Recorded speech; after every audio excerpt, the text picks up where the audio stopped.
Faut-il, à tout prix, finir la saison 2019-2020 ? Alors là, ça vaut vraiment un entre-deux.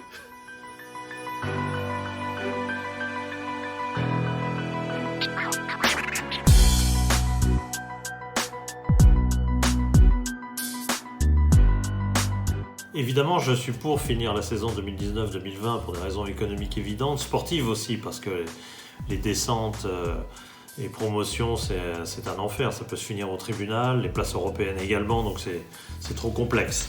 Maintenant, il faut réfléchir parce qu'on est à peu près certain de ne pas pouvoir finir au 30 juin et donc d'obérer éventuellement la saison 2020-2021. Donc finir à tout prix, par exemple à huis clos, moi je suis fondamentalement contre. C'est une solution sur laquelle travaillent la Première Ligue et la Bundesliga en ce moment. Moi je suis vraiment contre. Au bout de 3-4 matchs, je vais décrocher, ça ne m'intéressera pas. Je pense que le foot peut y perdre beaucoup. Donc finir à tout prix, ça veut dire quoi ? Finir éventuellement, s'il le faut, en septembre, en octobre, et donc obérer la saison suivante. Il faut vraiment réfléchir parce qu'en football, il y a un effet feuilleton qui est très important. Donc avant de penser au business à court terme en se disant tiens, économiquement, il faut absolument finir, c'est une évidence, il faut bien réfléchir à ne pas casser un autre business qui est celui du feuilleton du foot.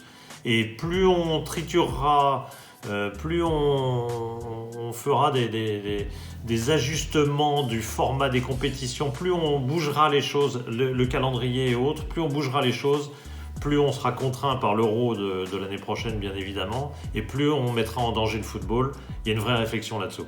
Oui, finir la saison à tout prix parce qu'on connaît le prix de ne pas la finir.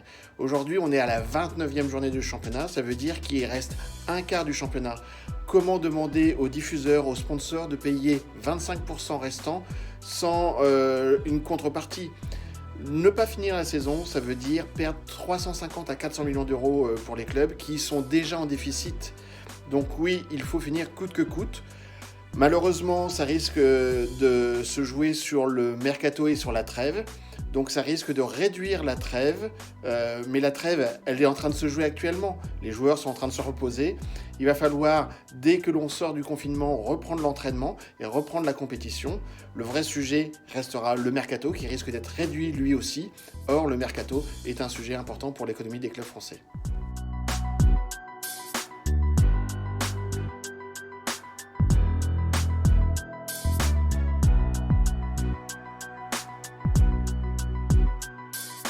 J'ai bien écouté ton point de vue, Vincent, et je sais que le danger économique pour les clubs est avéré.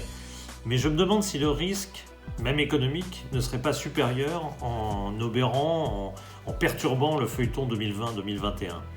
Imaginons qu'on reprenne en juillet-août seulement, par là, ce qui est tout à fait plausible. On se retrouverait avec une préparation de 15 jours, 3 semaines nécessaire pour les joueurs, plus un arrêt mercato et petite pause le plus court possible entre 2019-2020 et 2020 et le début de 2020-2021, on se retrouverait déjà en septembre voire octobre. Et là, comment finir avant l'Euro 2021 ? Je te pose la question, je me demande vraiment. On réduit les championnats, on annule les coupes, on réduit la formule, par exemple le nombre de matchs de groupe de la Ligue des Champions et des Coupes d'Europe. Point d'interrogation, mais je me demande si le public s'y retrouvera avec un calendrier complètement chamboulé. Je me demande si les télés s'y retrouveront et qu'elles n'auront pas tendance elles-mêmes à dire finalement mes droits télé je les réduis parce que le produit ne me satisfait plus tel quel, à la va-vite, un peu n'importe comment. Bref, arrêter 2019-2020 n'est évidemment pas une bonne solution. Ça a des imperfections, des injustices éventuelles notoires, c'est évident.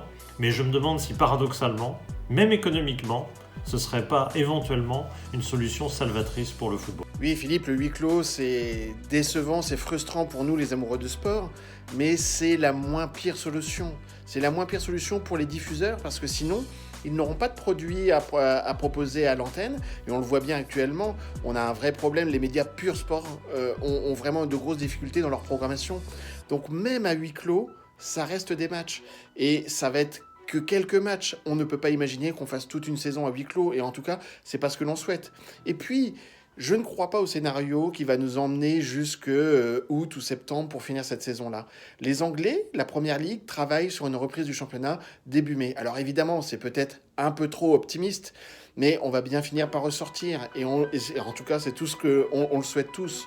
Et puis l'autre point sur les médias eux-mêmes, les médias ne vont pas avoir un désamour avec le sport, bien au contraire, parce que à la sortie de ce confinement, on va avoir tous envie de faire la fête, de partager des émotions, et le sport est générateur d'émotions.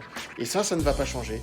Donc oui, quitte à avoir des matchs à huis clos, autant finir le plus vite possible cette saison-là, parce qu'à la fin, on a effectivement l'Euro 2021 qui existe, on a l'UEFA qui va vouloir faire sa Champions League, et donc il va falloir gérer ces calendriers-là, et s'il faut réduire le mercato, s'il faut réduire l'intersaison, et peut-être même s'il faut se priver de certaines coupes nationales, la coupe de la Ligue étant déjà abandonnée, il faudra peut-être en passer par là, mais il faut coûte que coûte finir cette saison, et puis commencer la prochaine dans le meilleur délai.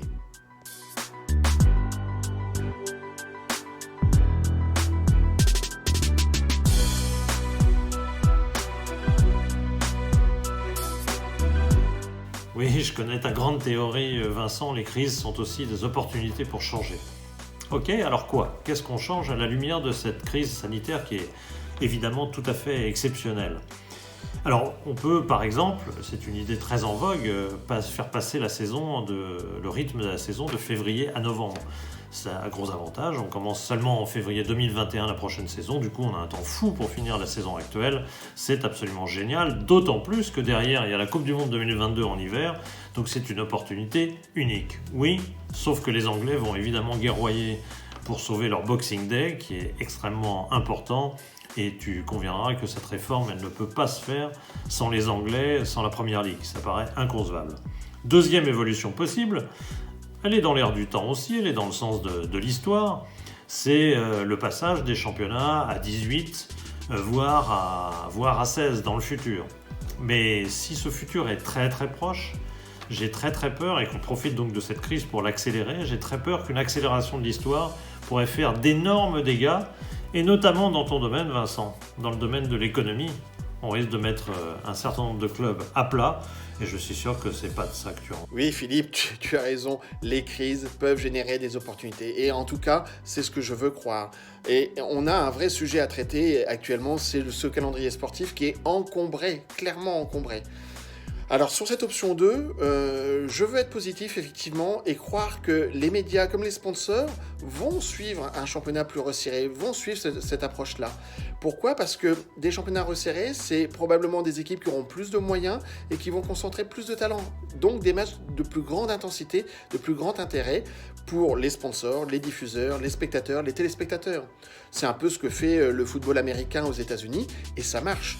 Donc pourquoi pas cette option-là ? En tout cas, ce qui est sûr, c'est que malheureusement, on risque d'avoir ce type de problème, peut-être pas aussi grave que le coronavirus, mais ce type de problème qui va chambouler les calendriers sportifs risque de se reproduire. Et si le sport ne sait pas alléger ses calendriers, il y aura de nouveau des problèmes. Alors, je te propose une troisième piste. La troisième piste, ça serait de réorganiser les compétitions par bloc.